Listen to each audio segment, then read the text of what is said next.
Dalam persaingan teknologi global, siapa yang menguasai kecerdasan buatan ataupun AI dan chip semikonduktor akan menguasai masa depan. Inilah sebab utama kenapa Malaysia menjadi fokus utama pelaburan dan pengaruh oleh dua kuasa besar dunia, iaitu Amerika Syarikat dan China.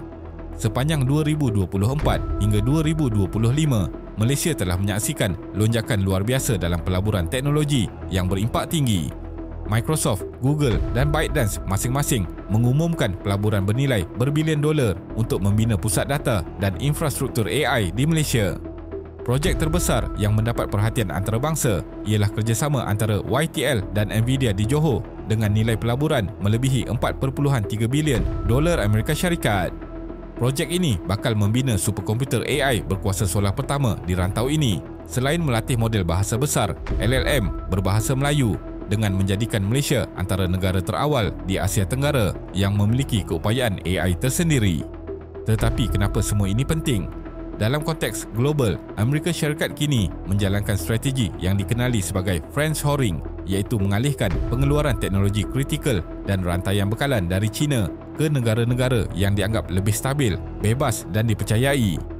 Malaysia dengan kestabilan politik yang relatif dan kedudukan ekonomi yang kompetitif muncul sebagai calon yang ideal. Pelabur-pelabur Amerika Syarikat sedang melihat Malaysia sebagai pintu masuk untuk mengukuhkan rantai bekalan semikonduktor di Asia tanpa perlu bergantung pada China atau Taiwan. Namun China juga tidak berdiam diri. Mereka melihat Malaysia sebagai salah satu negara ASEAN yang paling penting dalam strategi perluasan pengaruh serantau mereka. Malaysia bukan sahaja menawarkan tenaga kerja mahir dan infrastruktur teknologi yang semakin matang, tetapi juga kedudukan geopolitik yang amat strategik, terutama dalam perdagangan AI, data dan peranti pintar masa hadapan. Kedua-dua kuasa ini tahu Malaysia adalah tapak strategik dalam perebutan kuasa teknologi global. Dan yang lebih menarik, Malaysia sedang memanfaatkan peluang ini untuk meraih pelaburan besar tanpa berpihak mutlak kepada mana-mana pihak. Sementara pelaburan teknologi terus masuk, Malaysia kini juga berada di tengah-tengah satu lagi medan pertempuran senyap, iaitu perang chip AI antara dua kuasa besar ini. Jika pelaburan dianggap sebagai senjata yang lembut, maka chip semikonduktor, terutama chip AI seperti Nvidia H100 dan B200 adalah senjata sebenar yang sedang digunakan dalam peperangan teknologi ini. Untuk rekod, Amerika Syarikat telah mula mengenakan kawalan ekspor ke atas chip-chip AI ke China sejak 2022. Sekatan ini adalah bertujuan untuk menghalang China daripada membangunkan model AI yang berupaya digunakan untuk tujuan ketenteraan dan keselamatan cyber. Namun, hasil laporan terbaru mendedahkan satu laluan pintas yang semakin popular, iaitu menggunakan Malaysia sebagai transit. Menurut laporan The Wall Street Journal, beberapa syarikat China dipercayai menggunakan pusat data di Malaysia malah membawa masuk chip AI bernilai jutaan dolar secara fizikal melalui pelbagai saluran. Dalam satu kes, jurutera dari Shenzhen membawa lebih 80 terabyte data ke Malaysia menggunakan hard disk secara manual bertujuan untuk melatih model AI di pusat data tempatan. Laporan ini telah menggemparkan dunia di mana menunjukkan bahawa Malaysia secara tidak langsung telah masuk ke dalam zon konflik teknologi Amerika Syarikat dan China. Sebagai reaksi, kerajaan Malaysia bertindak balas dengan memperkenalkan satu arahan khas pada 14 Julai 2025. Dalam arahan ini, semua chip AI berasaskan teknologi Amerika Syarikat yang ingin diekspor, dihantar semula atau ditransit melalui Malaysia kini memerlukan permit khas selama 30 hari di bawah Akta Perdagangan Strategik. Ini menandakan langkah tegas Malaysia untuk membendung eksploitasi oleh pihak luar dan dalam pada masa yang sama memastikan hubungan perdagangan dengan Amerika Syarikat kekal kuat. Namun, ini tidak boleh dilihat sebagai soal permit semata-mata. Amerika Syarikat kini sedang memerhati sama ada Malaysia benar-benar mampu menguatkuasakan peraturan ini dengan berkesan. Malah ada laporan bahawa Malaysia sedang disiasat oleh pegawai perdagangan Amerika Syarikat kerana kemungkinan berlaku ketirisan ekspor chip AI yang melanggar sekatan mereka ke atas China. China pula terus mendekati Malaysia secara diplomatik dan ekonomi, bukan hanya untuk melabur sahaja, tetapi juga untuk memastikan Malaysia kekal terbuka dan mesra terhadap mereka. Dalam dunia yang semakin terbahagi antara blok barat dan timur, Malaysia dilihat memilih jalan tengah dengan tidak berpihak kepada sesiapa tapi bekerjasama dengan semua. Sebenarnya, pendekatan ini bukan perkara yang baru tetapi sudah berlaku sejak beberapa dekad lalu di mana Malaysia terkenal sebagai negara yang mengamalkan dasar berkecuali aktif. Perdana Menteri menegaskan bahawa tiada siapa boleh memaksa Malaysia memilih antara Amerika Syarikat atau China, malah menyatakan bahawa Malaysia akan terus bekerjasama dengan kedua-duanya selagi ia memberi manfaat kepada rakyat dan negara. Kenyataan ini dibuat ketika tekanan dari kedua-dua kuasa semakin meningkat, baik dari segi ekonomi, perdagangan maupun keselamatan teknologi. China kekal sebagai rakan dagang terbesar Malaysia dengan nilai dagangan dua hala mencecah lebih 212 bilion dolar Amerika Syarikat pada 2024. Dalam lawatan Presiden Xi Jinping ke Malaysia pada April 2025, sebanyak 31 perjanjian telah ditandatangani yang melibatkan sektor teknologi, tenaga, pelaburan strategik dan keselamatan makanan. China juga terus memperkukuh pengaruhnya di rantau ASEAN dan Malaysia dilihat sebagai pintu masuk utama dalam agenda tersebut. Namun begitu, hubungan Malaysia dengan Amerika Syarikat juga terus berkembang. Selain pelaburan teknologi gergasi seperti Microsoft dan Google, kerjasama dalam bidang keselamatan dan pertahanan turut dipertingkatkan. Malaysia menjalankan latihan ketenteraan bersama Amerika Syarikat dalam konteks keselamatan maritim di Laut Cina Selatan, di mana ia menunjukkan bahawa hubungan dua hala ini juga berkait rapat dengan geopolitik serantau. Secara mudah, Malaysia sedang bermain di dua gelanggang sekaligus. Walaupun ia satu diplomasi yang rumit, tetapi jika dimainkan dengan betul, ia mampu memberi kelebihan yang luar biasa. Ada yang melihat Malaysia sekadar ikut angin atau tumpang kuasa, tetapi sebenarnya Malaysia sedang memposisikan diri sebagai penimbang kuasa yang diperlukan oleh kedua-dua pihak. Walaupun strategi ini berisiko, tapi jika ia berjaya dikawal, Malaysia boleh kekal bebas, berdaulat dan mendapat manfaat maksimum daripada kedua-dua pihak. Di tengah-tengah pelaburan dan kerjasama teknologi, Malaysia kini juga berhadapan dengan satu cabaran besar, iaitu tekanan tarif perdagangan daripada Amerika Syarikat. Dalam rundingan perdagangan dua hala sebelum ini, Washington pada awalnya mencadangkan untuk mengenakan tarif setinggi 25% ke atas beberapa kategori ekspor dari Malaysia. Namun, pada 1 Ogos 2025, menyaksikan Amerika Syarikat menetapkan kadar tarif muktamad sebanyak 19% bagi Malaysia, iaitu sama seperti kadar yang dikenakan ke atas Thailand, Indonesia dan Filipina.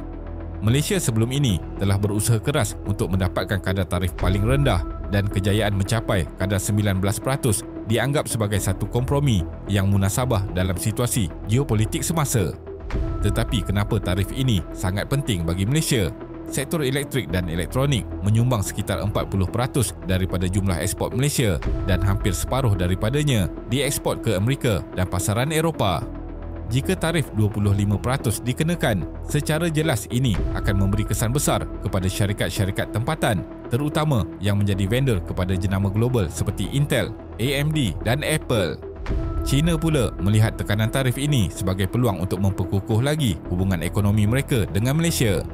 Dalam beberapa bulan kebelakangan ini, China telah menawarkan pakej pelaburan tambahan dan insentif ekspor kepada Malaysia, termasuk akses pasaran, jaminan pembelian dan pemindahan teknologi sebagai alternatif kepada tekanan dari Amerika Syarikat. Dalam erti kata lain, Malaysia kini berada dalam kedudukan tawar-menawar yang sangat tinggi bersama juga dengan risikonya. Satu lagi sebab utama kenapa Amerika Syarikat dan China begitu berminat dengan Malaysia ialah lokasi strategiknya yang terletak di tengah laluan paling penting di dunia, iaitu Selat Melaka. Selat Melaka adalah salah satu laluan perdagangan paling sibuk di dunia dengan hampir 94,000 kapal transit setiap tahun. Ia mengangkut kira-kira 25% daripada jumlah perdagangan global serta menyumbang sekitar 30% hingga 36% daripada jumlah minyak yang diangkut secara maritim di seluruh dunia. Sekiranya berlaku ketegangan di Selat Taiwan atau Laut Cina Selatan, Selat Melaka menjadi laluan alternatif dan penyelamat kepada ekonomi global. Amerika Syarikat yang mahu memastikan kebebasan pelayaran dan kestabilan di rantau ini terus mengukuhkan kerjasama keselamatan maritim dengan Malaysia. Manakala China pula bergantung kepada Selat Melaka untuk mengangkut tenaga dan barang dagangan, di mana menjadikan Malaysia sebagai penjaga tidak rasmi untuk pintu masuk ke laluan laut terpenting dunia. Malah, dalam inisiatif Belt and Road oleh China, Malaysia adalah antara negara utama yang menyokong projek pelabuhan, rel dan logistik maritim. Sebenarnya, siapa yang boleh kawal Selat Melaka, ia akan berjaya mengawal nadi perdagangan Asia dan Malaysia berdiri tepat di tengah-tengahnya. Malaysia mungkin kecil dari segi saiz, tetapi kedudukannya sangat besar dalam percaturan dunia. Amerika Syarikat dan China kedua-duanya memerlukan Malaysia untuk ekonomi, keselamatan dan masa depan teknologi mereka. Cabarannya kini ialah bagaimana Malaysia bijak mengambil peluang dan tidak terperangkap dalam permainan dua kuasa besar ini. Untuk permulaan, rakyat Malaysia perlu mengetahui serba sedikit tentang watak Presiden Amerika Syarikat ini untuk memahami egonya. Secara ringkas, seperti yang kita lihat selama ini, Trump memang suka dipuji tetapi pantang ditegur. Dia mahu dihormati namun tidak menghormati orang lain. Mary L. Trump, seorang doktor psikologi dan anak saudara kepada Donald Trump, dalam bukunya menggambarkan bapa saudaranya itu sebagai individu dengan ego yang rapuh dan sangat takut jika orang lain melihat kelemahannya. Sejak kecil, Trump dibesarkan dalam suasana keluarga yang tegas dan mengalami pengabaian emosi. Bapanya, Fred Trump, menanam nilai bahawa kelembutan ialah tanda kelemahan, manakala kekerasan dan dominasi dianggap kejayaan. Akibatnya, Trump membentuk watak yang kelihatan yakin dan gagah untuk menutup kekurangannya serta takut dipandang rendah. Dengan latar belakang keluarga kaya dan berpengaruh, Trump tidak pernah menanggung akibat atas kesilapannya sendiri, menjadikan beliau sukar belajar daripada kegagalan. Apabila dikritik, Trump cenderung menyerang, menghina dan menafikan kesalahannya. Dia juga sering berbohong untuk mengelak daripada kalah dalam perdebatan. Menurut data The Fact Checker, dalam 827 hari pertama pentadbirannya sebagai presiden, Trump membuat lebih 10,000 kenyataan palsu atau mengelirukan purata 12 kali sehari. Menjelang akhir penggalnya, jumlah itu meningkat melebihi 20,000 kenyataan palsu atau separa benar. Dunia ini baginya hanyalah medan untuk menang, bukannya ruang untuk bekerjasama atau bersimpati. Bekas penasihatnya sendiri pernah menggambarkan Trump sebagai bodoh tetapi licik, iaitu seorang yang menilai sesuatu hanya berdasarkan sejauh mana ia menguntungkan dirinya. Kaedah diplomasi yang digunakan terhadap Trump sering menonjolkan beliau sebagai seorang yang dihormati, malah disertai dengan pujian di mana-mana meja rundingan. Ini bukan perkara luar biasa kerana banyak negara memilih untuk memujuk ego Trump dengan cara yang sesuai dengan kehendaknya. Contohnya, semasa lawatan rasmi ke Arab Saudi, kerajaan negara itu menempatkan truk McDonald's bergerak di luar istana diraja hanya kerana Trump suka kepada makanan segera. Kemudiannya Riyadh dan Washington berjaya menandatangani perjanjian pertahanan bernilai $142 bilion yang digambarkan White House sebagai perjanjian terbesar dalam sejarah antara kedua-dua negara. Perkara ini menunjukkan betapa pentingnya bagi mana-mana pihak untuk membuat Trump berasa istimewa dan menang dalam sesuatu situasi. Beliau hanya mendengar mereka yang mampu membuatnya merasa penting atau berjaya dan sangat membenci sesiapa yang cuba mengajarnya dengan fakta atau sejarah. Trump hanya menghormati individu yang mempunyai keyakinan, kekuatan dan keupayaan untuk meyakinkannya. Maka, bagi pemimpin yang berhadapan dengan Trump, ia bukanlah soal logik atau moral, tetapi bagaimana sesuatu hujah dapat dijadikan kemenangan simbolik baginya. Trump sering menggambarkan dirinya sebagai pembawa damai sejak kembali menjadi presiden, malah pernah menyatakan bahawa beliau layak menerima hadiah Nobel keamanan.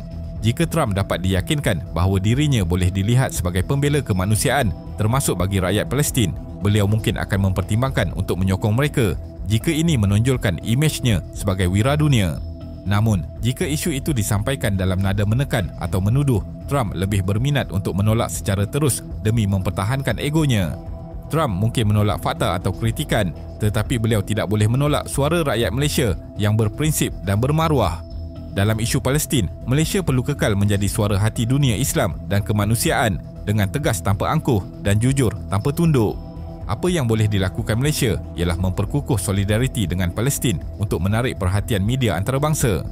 Memahami personaliti Trump adalah sangat penting, terutama ketika beliau memainkan peranan besar dalam politik global dan hubungan antarabangsa. Trump tidak memiliki sifat kemanusiaan atau prinsip moral yang jelas. Oleh itu, Malaysia perlu berhati-hati dan tidak mudah terpedaya dengan retorik, perdamaian atau keamanan yang dibawa olehnya. Namun, di sebalik segala kontroversi dan sifat egonya, kehadiran Trump ke rantau ini juga membawa maksud yang lebih besar, iaitu kepentingan strategik Amerika Syarikat terhadap Asia Tenggara yang semakin meningkat. Negara-negara ASEAN membentuk pasaran serantau yang kukuh dengan hampir 678 juta penduduk. Disebabkan ketidaktentuan geopolitik global, pergantungan kepada ASEAN sebagai pusat pengeluaran pelbagai industri dan rantaian bekalan semakin penting, terutama selepas pandemik COVID-19. Ketika penggal pertamanya sebagai Presiden Amerika Syarikat, Trump sering dikritik kerana mengabaikan rantau ASEAN, tidak seperti Presiden-Presiden Amerika Syarikat sebelum ini. Dasarnya yang berpegang kepada slogan America First menjadikan pendekatan luar negaranya lebih tertumpu kepada kepentingan domestik dan kurang memberi perhatian terhadap hubungan serantau. Trump hanya menghadiri satu sidang kemuncak ASEAN iaitu pada tahun 2017 ketika Filipina menjadi tuan rumah. Bagi sidang berikutnya, beliau tidak hadir dan hanya menghantar wakil. Pada 2018, naib Presiden Mike Pence dihantar bagi mewakilinya, manakala pada 2019, Trump menghantar penasihat keselamatan negara Robert O'Brien. Tindakan ini dianggap sebagai penghinaan diplomatik oleh negara-negara Asia Tenggara. Kini, selepas kembali ke tampuk kuasa, kehadirannya ke sidang kemuncak ASEAN di Kuala Lumpur menunjukkan perubahan besar dalam pendekatannya terhadap rantau ini. Namun begitu, di sebalik lawatan berprofil tinggi ini, ramai pemerhati melihatnya ia sebagai langkah strategik untuk mengimbangi pengaruh China yang semakin meluas di Asia Tenggara, bukan sekadar untuk memperkukuh hubungan diplomatik, tetapi untuk memastikan Amerika Syarikat kekal berpengaruh di rantau yang semakin penting ini. Dalam konteks ini, peranan Malaysia sebagai tuan rumah sidang kemuncak ASEAN ke-47 menjadi semakin signifikan. Malaysia kini berada di tengah-tengah persaingan dua kuasa besar dunia, Amerika Syarikat dan China. Sebagai negara yang berpegang pada prinsip neutral, Malaysia perlu memainkan peranan sebagai jambatan dialog, bukannya medan perebutan pengaruh. Tahun 2025 memberi peluang penting kepada Malaysia untuk menunjukkan kepimpinan yang matang dan berprinsip, khususnya apabila kita menjadi pengerusi ASEAN. Malaysia ialah sebuah negara neutral, bermaksud kita akan terus mengekalkan kebebasan dalam merangka dasar luar tanpa berpihak kepada mana-mana kuasa besar termasuk Amerika Syarikat, China mahupun Rusia. Sama ada kita suka atau tidak, Amerika Syarikat masih kekal sebagai negara paling berkuasa di dunia. Sebagai sebuah negara kecil, Malaysia perlu memanfaatkan sepenuhnya peranannya sebagai pengerusi sidang kemuncak ASEAN 2025. Perdana Menteri Datuk Seri Anwar Ibrahim menegaskan bahawa Malaysia mesti kekal strategik dalam rundingan, mempertahankan pendirian yang tegas terhadap kebenaran dan keadilan serta terus mengamalkan diplomasi yang bijak. Sebanyak 68% barangan ekspor Malaysia kini terkesan akibat tarif tinggi yang diperkenalkan semasa pentadbiran Trump. Menurut penganalisis, tarif tersebut dijangka menjejaskan ekspor elektronik dan perabot serta mengurangkan pertumbuhan ekonomi tahunan Malaysia sehingga 1% dalam tempoh setahun akan datang. Dalam masa yang sama, Kuala Lumpur perlu berhati-hati agar tidak menyinggung Beijing, iaitu rakan dagang terbesar negara dan antara penyumbang utama pelaburan asing. Sidang ini juga boleh menjadi peluang penting untuk ASEAN membuktikan bahawa rantau ini mempunyai suara tersendiri dan mampu menjadi rakan dialog yang setara, bukan sekadar penerima keputusan kuasa besar. Dengan persaingan yang semakin sengit antara China dan Amerika Syarikat, ASEAN mahu memastikan rantau ini tidak diketepikan sesuka hati. Dalam masa yang sama, Malaysia juga menegaskan bahawa isu Palestin akan dibawa ke meja rundingan ASEAN. Malaysia berhasrat memastikan isu Palestin, genosid di Gaza dan pelanggaran hak asasi manusia dibincangkan sebagai sebahagian daripada agenda diplomatik rasmi bersama Presiden Trump. Yang jelas, Trump datang bukan kerana beliau menyukai ASEAN, tetapi kerana Amerika Syarikat kini tidak lagi mampu mengabaikan pengaruh besar rantau ini terhadap dunia. Dalam dunia kewangan, berbilion dolar akan bertukar tangan setiap hari. Transaksi yang besar ini bukan dilakukan oleh orang awam, sebaliknya dilakukan oleh para pelabur antarabangsa, bank-bank, pemegang dana utama, bank-bank pusat dan pengurus aset bertaraf global. Kadar tukaran mata wang yang kita lihat setiap hari sebenarnya ialah harga terbaik yang mewakili penawaran dan permintaan global untuk mata wang sesebuah negara. Dan seperti yang sering dikatakan oleh pakar ekonomi, mata wang tiada nilai intrinsik kerana ianya adalah sekadar kertas bukan seperti emas atau perak, tetapi menjadi bernilai apabila orang ramai bersetuju menggunakannya sebagai medium pertukaran. Namun, spekulasi mata wang masih boleh berlaku seperti kisah George Soros sebagai The Man Who Broke the Bank of England, yang mana merupakan antara episod perdagangan mata wang paling terkenal dalam sejarah. Pada awal 1990-an, George Soros yakin bahawa nilai pound terlebih tinggi berbanding kekuatan sebenar ekonominya kerana Britain terikat dalam mekanisme European Exchange Rate Mechanism ERM yang memaksa mata wang itu kekal dalam julat tertentu. Akibat ketegangan ekonomi ketika itu, Soros menjangkakan Britain tidak mampu mempertahankan nilai pound. Melalui syarikatnya Quantum Fund, beliau melaksanakan strategi short selling, iaitu strategi yang membolehkan keuntungan diperoleh apabila nilai mata wang jatuh. Quantum Fund meminjam sejumlah besar pound dan serta-merta menukarnya kepada Deutsche Mark (DM) iaitu mata wang yang dianggap lebih stabil dan dijangka naik nilainya berbanding pound. Apabila pound jatuh, Soros membeli semula pound pada harga yang jauh lebih murah menggunakan DM yang beliau pegang. Perbezaan antara harga jual awal dan harga beli semula telah menghasilkan keuntungan yang besar selain membolehkannya membayar balik pinjaman pound. Pada 16 September 1992 atau Black Wednesday, tekanan jualan besar-besaran daripada Soros dan pelabur lain telah memaksa Bank of England menaikkan kadar faedah dan membelanjakan berbilion-bilion pound untuk mempertahankan nilai mata wang itu. Namun usaha itu gagal dan Britain terpaksa menarik diri daripada ERM. Kejatuhan mendadak pound pada hari itu telah menyebabkan Quantum Fund meraih keuntungan hampir $1 bilion Amerika dalam tempoh kurang 24 jam.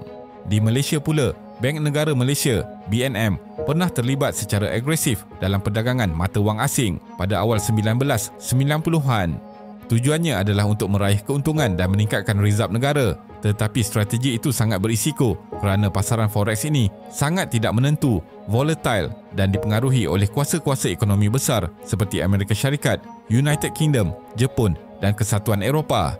Apabila pasaran mata wang global menjadi tidak stabil, terutama selepas kejatuhan pound pada 1992, posisi dagangan BNM mengalami kerugian yang sangat besar. Akibatnya, BNM menanggung kerugian terkumpul sekitar 31.5 bilion ringgit dari tahun 1991 sehingga 1994 sehingga mengurangkan hampir 2/3 rizab negara ketika itu. Kerugian ini telah memaksa perubahan besar dalam pengurusan BNM dan situasi ini menjadi salah satu skandal kewangan terbesar dalam sejarah Malaysia. Selepas memahami konteks sejarah ini, kita boleh melihat bagaimana landscape kewangan semasa menunjukkan arah yang jauh berbeza, khususnya apabila ringgit Malaysia kembali memperlihatkan momentum positif. Selain faktor ekonomi dan kewangan yang kukuh, kadar pertukaran mata wang turut dipengaruhi oleh momentum semasa, jangkaan, naratif pasaran dan campur tangan dasar. Oleh itu, pergerakannya sering membawa pelbagai perspektif dan sifatnya menjadi lebih kompleks. Dalam menilai pergerakan nilai ringgit, pembuat dasar perlu berhati-hati mentafsir pemacu jangka panjang dan jangka pendek, terutamanya bagi memastikan matlamat pengukuhan ringgit dapat dicapai secara mampan. Ini penting kerana dalam jangka pendek, kekuatan ringgit lazimnya digerakkan oleh faktor tidak stabil seperti sentimen pasaran atau perubahan dasar monetari luar negara. Pada masa ini, pengukuhan ringgit turut disokong oleh sentimen global yang lebih positif, khususnya selepas dolar Amerika Syarikat mula menyusup berikutan jangkaan bahawa Federal Reserve akan melonggarkan dasar monetary melalui penurunan kadar faedah. Apabila jangkaan terhadap kadar faedah Amerika Syarikat menurun, daya tarikan dolar sebagai aset selamat juga akan turut merosot. Perkembangan ini membuka ruang kepada mata wang serantau termasuk ringgit untuk mengukuh selain menerima manfaat daripada aliran masuk dana asing ke pasaran Asia. Pelabur global kini semakin berminat untuk kembali melabur di negara-negara membangun apabila keadaan risiko dunia semakin stabil dan pulangan bond di Amerika Syarikat menurun. Dalam keadaan ini, Malaysia menjadi pilihan yang lebih menarik kerana inflasinya rendah dan dasar monetarinya yang stabil. Pada masa yang sama, indeks dolar Amerika Syarikat juga telah jatuh daripada paras 106 hingga 107 kepada bawah 99. Indeks ini menggambarkan kekuatan dolar Amerika Syarikat berbanding 6 mata wang utama dunia. Apabila dolar menjadi lebih lemah, negara seperti Malaysia boleh mendapat manfaat kerana mata wang serantau termasuk ringgit mempunyai lebih ruang untuk mengukuh. Melihat kepada perkembangan ini, ramai penganalisis menjangka ringgit akan terus menguat. Malaysia juga kini menjadi antara negara ASEAN yang paling agresif mempromosikan pengurangan kebergantungan kepada dolar Amerika Syarikat atau proses didolarisasi. Melalui inisiatif seperti Local Currency Settlement Framework, Malaysia bekerjasama dengan negara rakan dagang seperti China, Indonesia dan Emirat Arab Bersatu UAE untuk menggalakkan lebih banyak perdagangan menggunakan mata wang tempatan. Ringgit juga muncul sebagai mata wang berprestasi terbaik di rantau Asia dengan S&P Global Ratings telah mengekalkan penarafan kredit berdaulat Malaysia pada A dengan tinjauan stabil. Penarafan kredit adalah penting untuk memberi keyakinan kepada pelabur untuk melabur dalam pasaran modal dan bond negara. Namun begitu, terdapat risiko yang boleh menekan semula nilai ringgit, terutamanya daripada faktor luar. Jika ekonomi global perlahan atau inflasi Amerika Syarikat meningkat semula atau Federal Reserve menaikkan semula kadar faedah, dolar boleh kembali menjadi aset selamat dan ini berpotensi melemahkan ringgit semula. Keadaan ekonomi China yang tidak menentu serta ketegangan perdagangan global juga boleh menjejaskan aliran masuk modal ke rantau Asia, termasuk Malaysia. Walaupun begitu, prestasi ringgit berbanding mata wang ASEAN menunjukkan perkembangan yang lebih positif sepanjang tahun 2025. Secara keseluruhan, data ini menunjukkan bahawa ringgit mencatat prestasi lebih baik berbanding rupiah Indonesia, baht Thailand dan peso Filipina yang masing-masing sedang berdepan tekanan inflasi dan ketidaktentuan dasar ekonomi domestik.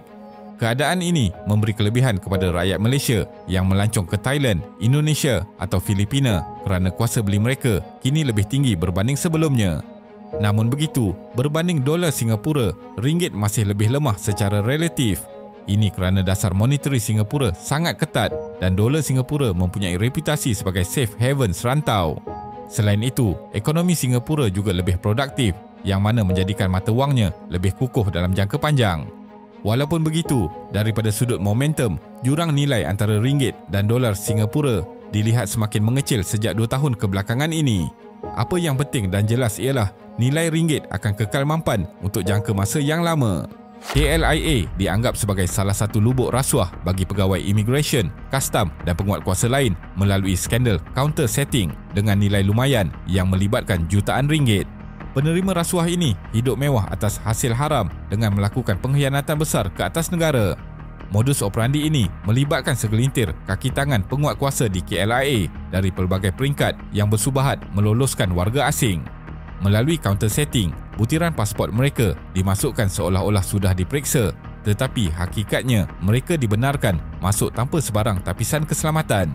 Terdapat siasatan pihak berkuasa mendapati bagi setiap individu, pegawai penguat kuasa yang terlibat akan diberikan rasuah antara kira-kira RM1,800 hingga RM2,500. Pembayaran yang dilakukan adalah secara tunai melalui orang tengah dan lokasinya adalah di dalam kenderaan dan juga premis kediaman. Inilah pengkhianatan senyap yang menggadaikan kedaulatan negara hanya dengan beberapa ribu ringgit di kaunter. Siasatan yang dijalankan sejak tahun lalu oleh SPRM telah memaparkan betapa luasnya pengaruh sindiket ini. Pada September 2024, hampir RM800,000 ditemui di kediaman 2 pegawai imigresen grade rendah yang dipercayai terlibat dalam mengatur laluan khas untuk warga asing. Bagi sindiket, selagi ada pegawai yang sanggup menjual amanah, pintu sempadan negara sentiasa terbuka untuk dibolosi.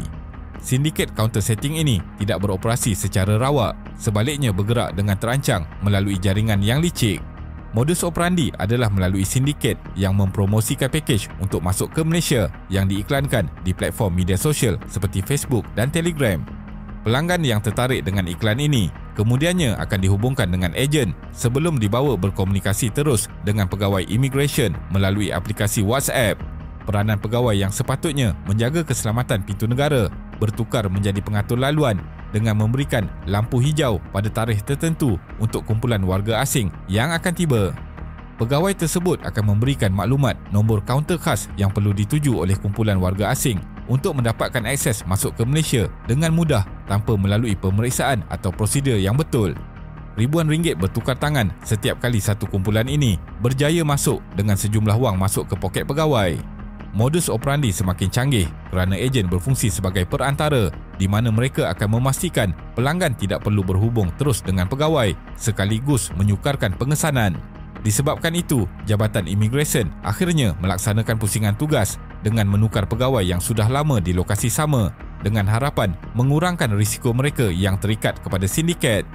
Walaupun begitu, kes terbaru pada Julai membuktikan masalah ini belum selesai apabila seorang pegawai muda yang baru 4 tahun berkhidmat ditahan bersama wang tunai, telefon bimbit serta nota berisi nombor pasport warga asing yang akan diatur masuk. Jika counter setting membuka laluan masuk tanpa pemeriksaan, flying passport pula melahirkan satu bentuk jenayah lain yang lebih licik.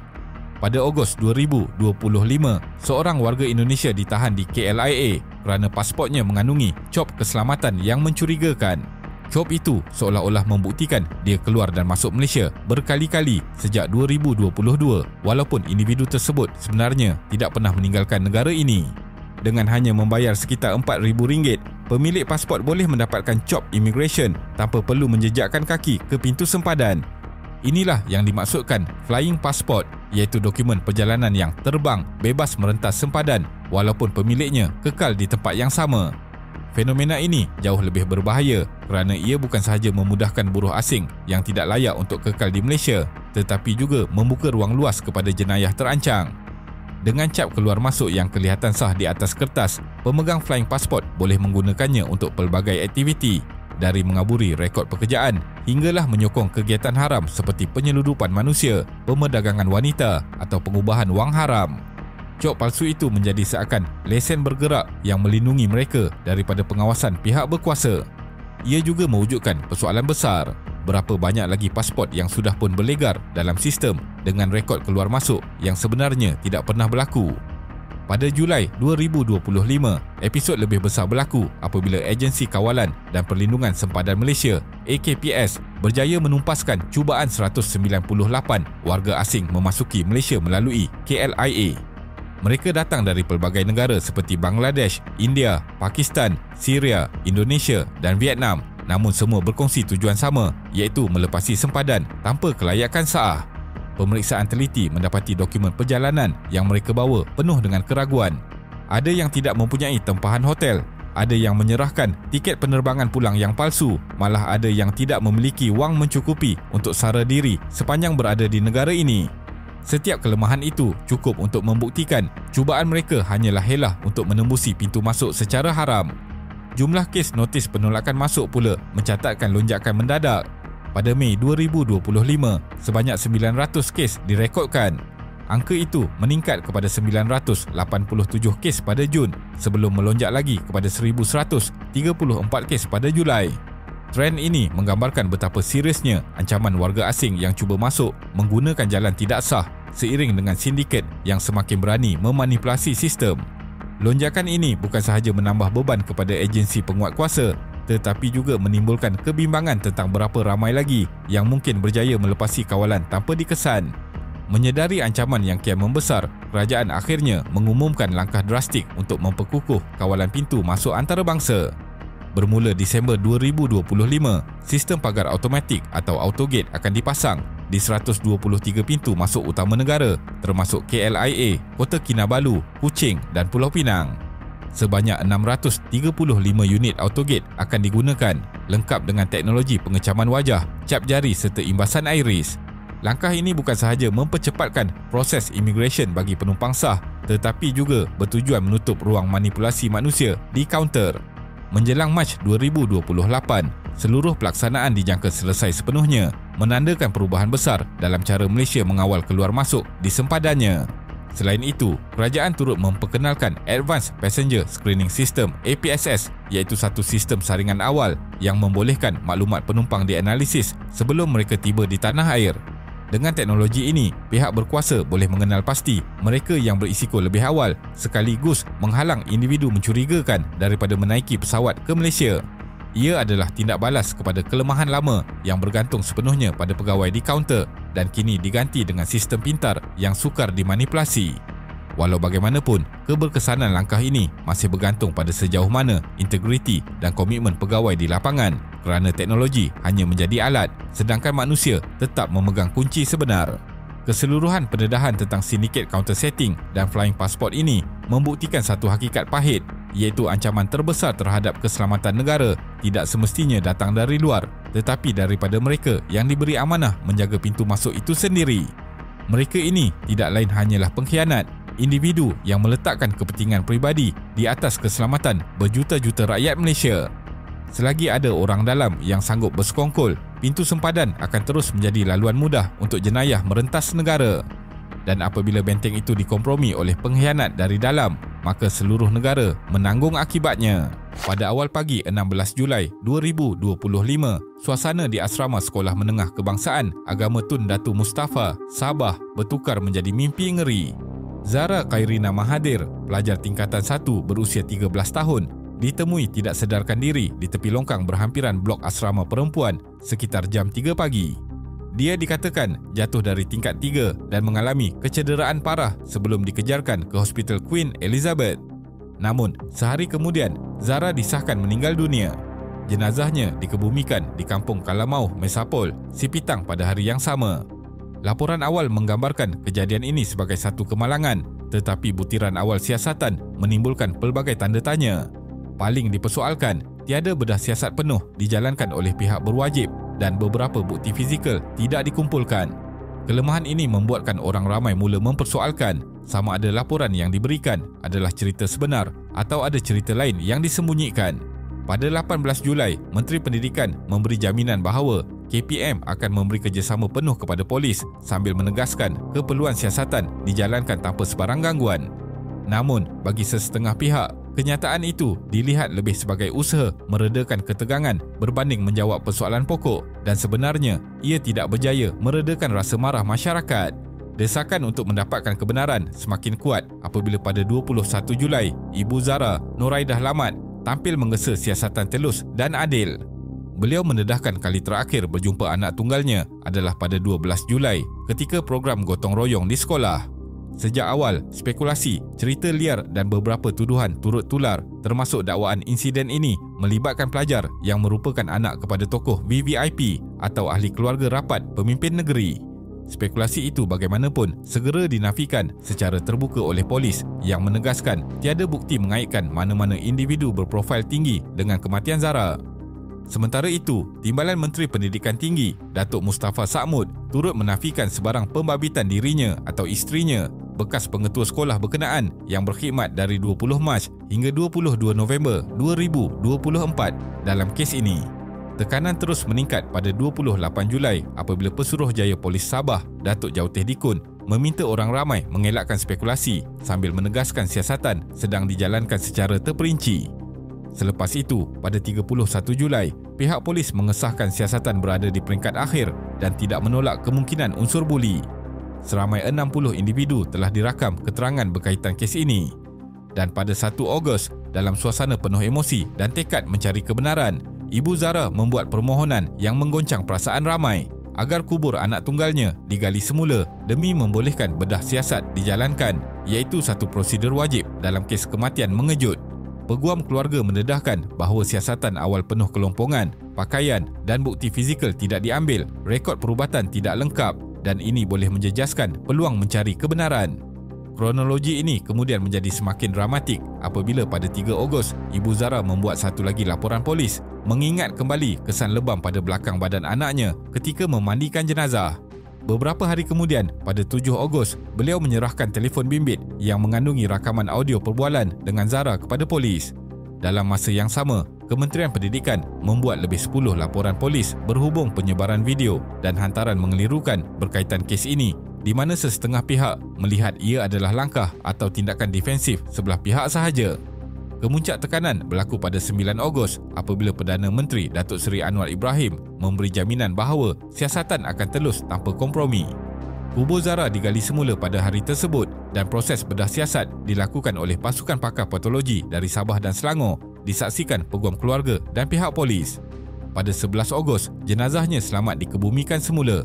Peguam keluarga mengesahkan bahawa terdapat kecederaan pada tubuh Zara, namun butiran lanjut hanya akan didedahkan selepas laporan penuh bedah siasat yang dijangka siap dalam tempoh 2 bulan.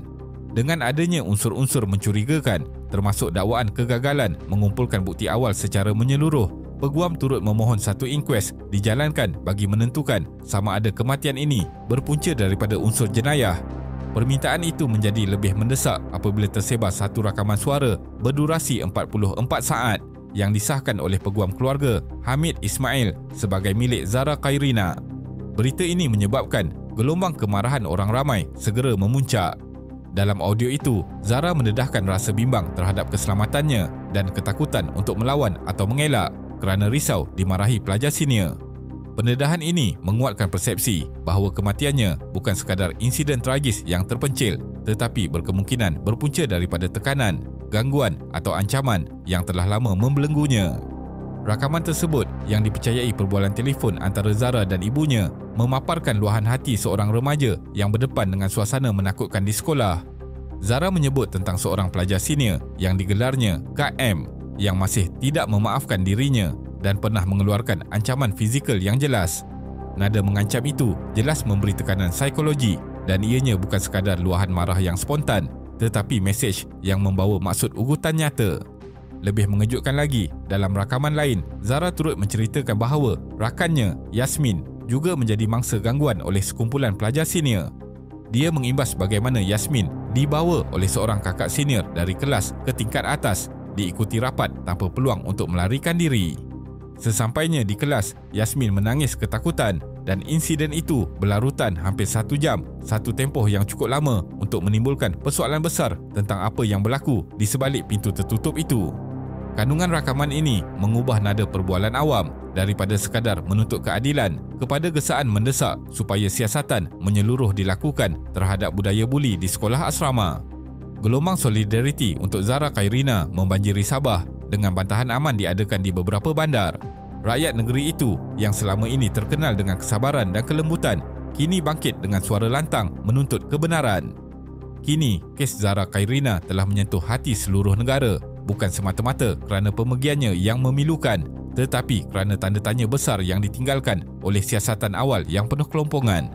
Pendedahan Bukit Aman bahawa pegawai penyiasat di Sabah sepatutnya boleh mengetepikan permintaan ibu mangsa untuk tidak melakukan bedah siasat juga menimbulkan persoalan besar. Di samping itu, Kementerian Pendidikan memutuskan untuk menempatkan sementara pengetua penolong kanan hal ehwal murid serta warden di Jabatan Pendidikan Negeri JPN Sabah sehingga siasatan polis selesai. Kini, masyarakat menuntut siasatan bebas dan menyeluruh demi keadilan serta keselamatan pelajar di sekolah. Suruhanjaya Pencegahan Rasuah Malaysia SPRM telah memulakan siasatan awal lagi iaitu sejak tahun 2024 berhubung perbelanjaan sebanyak RM700 juta bagi tujuan promosi dan publicity kerajaan dalam tempoh 2020 hingga 2022. Siasatan ini melibatkan 2 orang Perdana Menteri dengan tumpuan khusus diberikan kepada kempen Keluarga Malaysia yang diperkenalkan pada Ogos 2021. Antara dakwaan utama dalam skandal ini termasuk penyelewengan dan amalan rasuah dalam penganugerahan kontrak untuk papan iklan dan bahan kempen berkaitan. Menurut laporan Harian Metro bertarikh 3 Januari 2024, pasukan penyiasat SPRM telah dihantar ke pejabat Perdana Menteri dan Kementerian Kewangan untuk mendapatkan dokumen-dokumen penting yang dipercayai boleh membantu siasatan terhadap projek-projek tertentu. Siasatan ini bertujuan untuk mengenal pasti bagaimana dana tersebut diluluskan dan dibelanjakan serta sama ada terdapat unsur monopoli oleh mana-mana syarikat. Hasil siasatan awal SPRM mendedahkan bahawa terdapat 3 entiti yang terlibat dalam pengaliran dana kempen Keluarga Malaysia iaitu Laksana, Sepadu dan Yayasan Dakwah Islamiah Malaysia (YADIM). Namun, hasil siasatan mendapati jumlah dana yang benar-benar digunakan hanyalah RM300 juta berbanding RM700 juta yang didakwa sebelum ini. Menteri Komunikasi yang juga jurucakap kerajaan, Fahmi Fadzil, menegaskan bahawa rakyat berhak mengetahui bagaimana dana sejumlah RM700 juta itu digunakan dalam pengiklanan dan publicity oleh 2 pentadbiran kerajaan terdahulu. Pendedahan mengenai perbelanjaan ini turut dibuat oleh Perdana Menteri Anwar Ibrahim pada November lalu yang menyatakan bahawa RM500 juta dibelanjakan ketika pentadbiran Muhyiddin Yassin antara 2020 hingga 2021, manakala RM200 juta lagi ketika pentadbiran Ismail Sabri dari 2021 hingga 2022. Pada 19 Februari 2025, Datuk Seri Ismail Sabri telah hadir memberikan keterangan di Ibu Pejabat SPRM Putrajaya.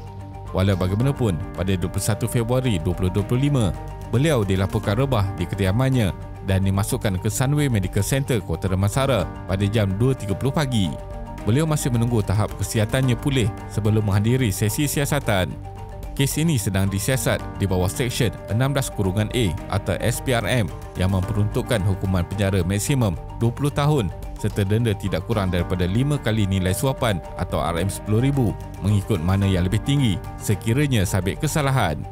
SPRM juga telah mengesahkan bahawa Datuk Seri Ismail Sabri sedang disiasat di bawah Akta Suruhanjaya Pencegahan Rasuah Malaysia 2009 dan Akta Pencegahan Pengubahan Wang Haram, Pencegahan Pembiayaan Keganasan dan hasil daripada aktiviti haram 2001. Sebagai sebahagian daripada siasatan, beliau telah diarahkan untuk membuat pengisytiharan harta di bawah Seksyen 36-1 atau SPRM 2009 pada 11 Disember 2024 dan telah mengisytiharkan hartanya secara rasmi pada 10 Februari 2025.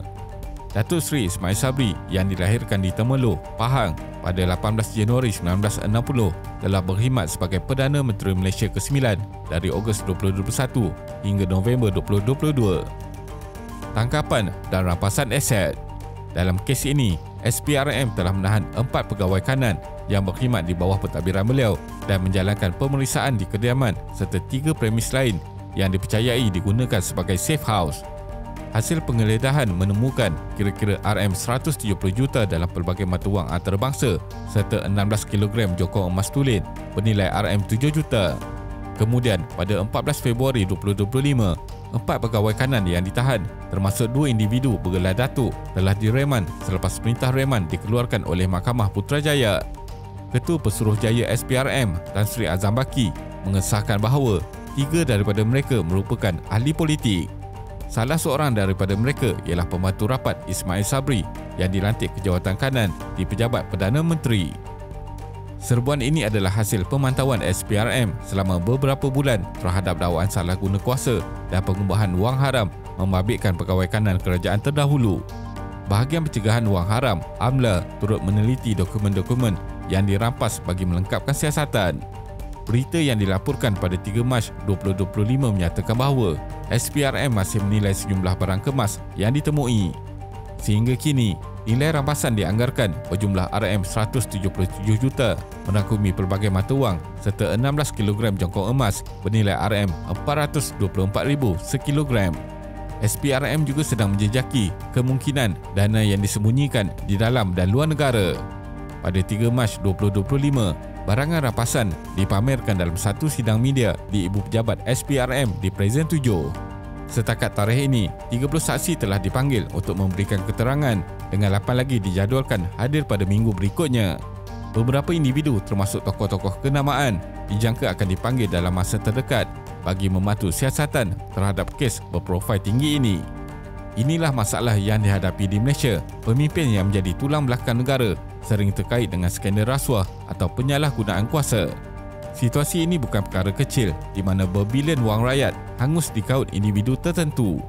Bayangkan jika wang ini digunakan sebaiknya dan disalurkan kembali kepada rakyat, pastinya ia akan memberikan kesan yang besar terutamanya ekonomi rakyat. B40 sedang berjuang dengan kos kenaikan barang. M40 pula terbeban dengan pelbagai kenaikan kos, sementara T20 pula dikenakan pelbagai cukai dan bakal kehilangan subsidi. Golongan ini seringkali disalahkan apabila berlaku apa-apa situasi yang tidak diingini. Tetapi sebenarnya, individu yang mengamalkan rasuah dan salah guna kuasa inilah yang membebankan negara, bukanlah rakyat. Rasuah perlu menjadi isu utama yang perlu dibendung dalam sektor awam kerana ia akan menjejaskan pembangunan ekonomi dan kemajuan negara. Setiap kali pemimpin mendapat rasuah, mereka akan melaksanakan sesuatu projek yang hanya untuk keuntungan pemberi rasuah, sementara rakyat akan diabaikan.